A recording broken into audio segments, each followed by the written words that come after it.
Imagine an army marching through the icy Alps, braving freezing temperatures, starvation, and enemy ambushes. Now imagine that army bringing war elephants across the mountains, something no one had ever attempted. This was Hannibal Barca, the Carthaginian general whose name sent shivers down the spine of Rome. His genius turned a small North African power into Rome's worst nightmare. He masterminded one of the most daring invasions in history, winning battles where he was outnumbered and outmatched. But despite his brilliance, Hannibal's greatest enemy wasn't Rome, it was time. Stay with us as we uncover the rise and fall of one of the greatest military minds in history. The rise of Hannibal Barca. Hannibal was born in 247 BCE in Carthage, a powerful city-state in North Africa. At the time, Carthage was still reeling from its defeat in the First Punic War, 264 to 241 BCE against Rome. The war had cost Carthage its dominance over Sicily, leaving it weakened but still a formidable force. Hannibal was the son of Hamilcar Barca, one of Carthage's most skilled generals. Hamilcar had fought against Rome and was determined to rebuild Carthage's power. He saw Rome as the ultimate enemy and raised his sons with the same belief. The story goes that when Hannibal was just 9 years old, his father took him to a sacred altar and made him swear an oath to dedicate his life to the destruction of Rome. That promise would shape his destiny.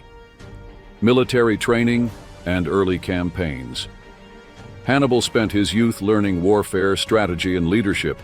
He trained under his father and later under Hasdrubal the Fair, who succeeded Hamilcar as commander of Carthaginian forces in Iberia, modern-day Spain.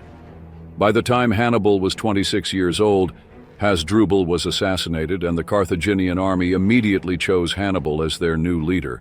He wasted no time proving himself.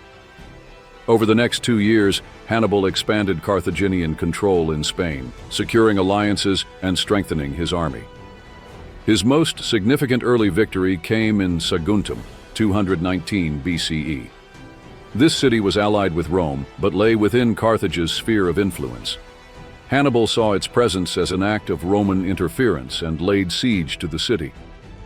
After an 8-month campaign, Saguntum fell, an act that directly provoked Rome. The Roman Senate demanded Hannibal's surrender, but instead he prepared for war. But instead of fighting Rome on Carthaginian soil, Hannibal planned something unthinkable. He would invade Italy itself. To do this, he needed to cross the most dangerous terrain imaginable, the towering Alps. The invasion of Italy, crossing the Alps. Hannibal's decision to invade Italy by land was nothing short of revolutionary. Instead of challenging Rome's superior navy, which dominated the Mediterranean, he chose to lead his army on an unthinkable journey, crossing the treacherous Alps. It was a desperate gamble, but one that, if successful, would give him an element of surprise and allow him to strike at the heart of Rome itself. The journey begins. In spring 218 BCE, Hannibal assembled a vast army in Hispania, modern Spain. His forces consisted of 90,000 infantry, 12,000 cavalry, 37 war elephants. They marched through Gaul, modern France, where they faced constant resistance from local tribes. Some, like the Allobroges, resisted fiercely, forcing Hannibal to engage in small-scale battles before even reaching the Alps. He also had to negotiate with certain tribes, forming uneasy alliances to secure passage. The climb into the Alps. By the time Hannibal reached the Rhone River, his army had already suffered losses. But the worst was yet to come. As they ascended into the icy peaks of the Alps, they faced blinding snowstorms and sub-zero temperatures, steep cliffs that made movement nearly impossible, rock slides and avalanches, killing men and animals alike, guerrilla attacks from hostile mountain tribes who ambushed Hannibal's columns from above. For nearly 2 weeks, the army trudged forward, exhausted, freezing, and starving. Many soldiers fell to their deaths trying to navigate the treacherous mountain passes. The elephants, unaccustomed to the extreme cold, suffered severe losses. But Hannibal refused to turn back. He personally led from the front, keeping morale up, rallying his troops, and ensuring that they pressed on. At one point, he even burned and shattered massive boulders using vinegar and fire, clearing a path for his army. By the time they descended into Italy, Hannibal's forces had been reduced to 20,000 infantry, 6,000 cavalry. A handful of surviving elephants. Though he had lost nearly half his army, he had done what no one thought possible. He had brought war to Rome's doorstep. Cannae, the battle that shook Rome. By the summer of 216 BCE, Rome was desperate to crush Hannibal once and for all. After suffering devastating defeats at Trebia, 218 BCE, and Lake Trasimene, 217 BCE, the Roman Senate decided to raise the largest army they had ever assembled, nearly 80,000 soldiers. Their goal? To annihilate Hannibal and reclaim their dominance over Italy. On August 2nd, 216 BCE, the two armies met on the vast plains near the town of Cannae in southern Italy. The Roman force, led by consuls Lucius Aemilius Paulus and Gaius Terentius Varro, vastly outnumbered Hannibal's 50,000 troops. Confident in their numerical superiority, the Romans adopted a direct frontal assault strategy, believing they could simply overpower Hannibal's forces. Hannibal's battle plan, the perfect trap.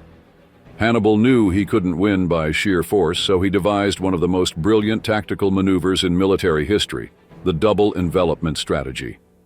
His plan was simple yet devastating. He positioned his weaker, lightly armed infantry at the center, forming a slight crescent shape, allowing them to be pushed back under pressure. On the flanks, he placed his elite African heavy infantry, battle-hardened veterans who had fought with him in Spain. His cavalry, under the command of Hasdrubal, was split between both flanks, with the heavier Numidian cavalry positioned on the right. The battle unfolds. Rome walks into the trap. The battle began with the Roman legions surging forward, smashing into Hannibal's central infantry. As expected, his troops gradually retreated, making it appear as though the Carthaginians were collapsing.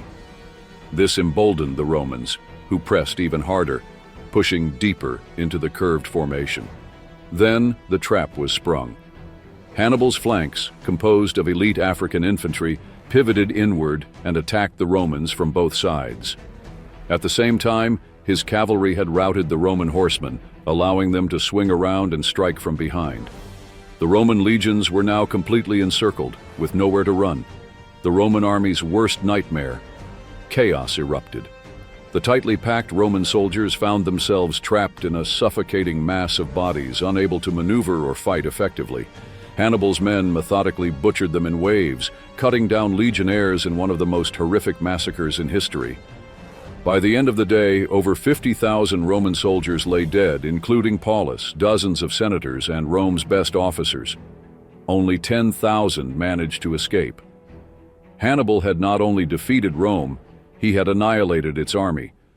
Rome had never suffered a greater loss in a single battle. For the first time, it seemed as if the Republic could actually fall. But despite his overwhelming victory, Hannibal made one crucial decision. He did not march on Rome itself, the beginning of the end. Hannibal's stunning victory at Cannae, 216 BCE, sent shockwaves throughout the Mediterranean.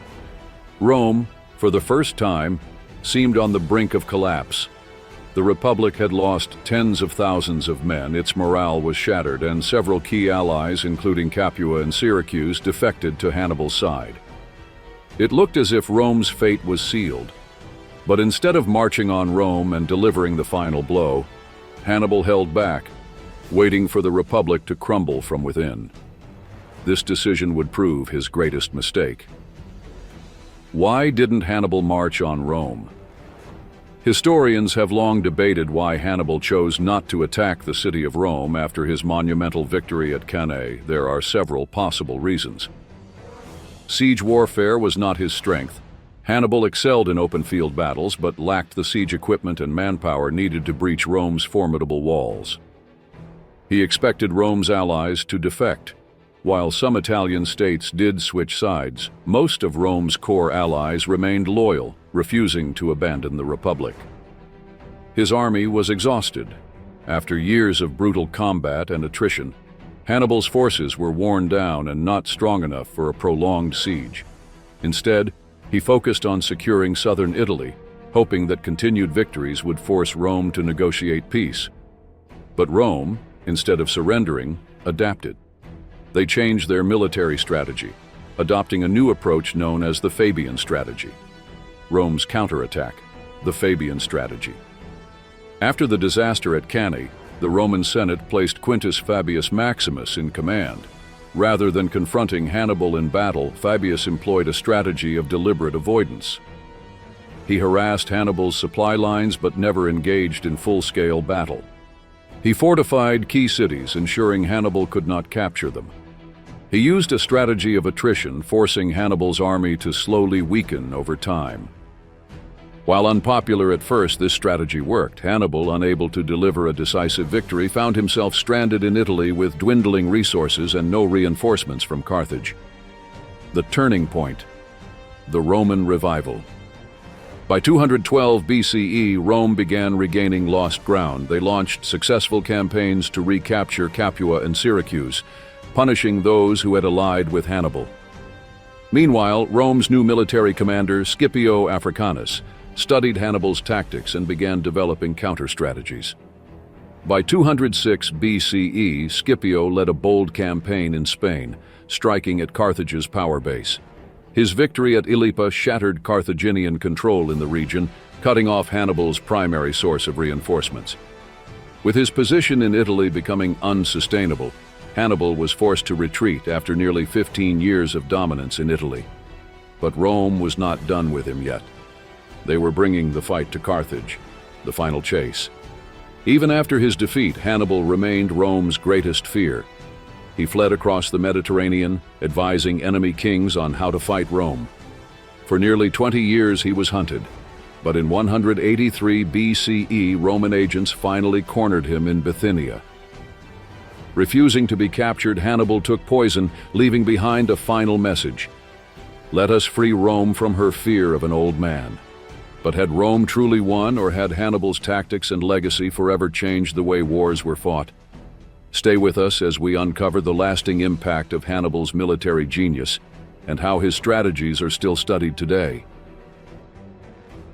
Enjoying the journey through history? Make sure to hit that subscribe button and join our community of history enthusiasts. Don't forget to leave a comment below. Tell us what you think, share your favorite historical insights, or suggest a topic you'd love to see us explore. And if you know someone who would love diving into the past, share this video with them. Let's uncover history together.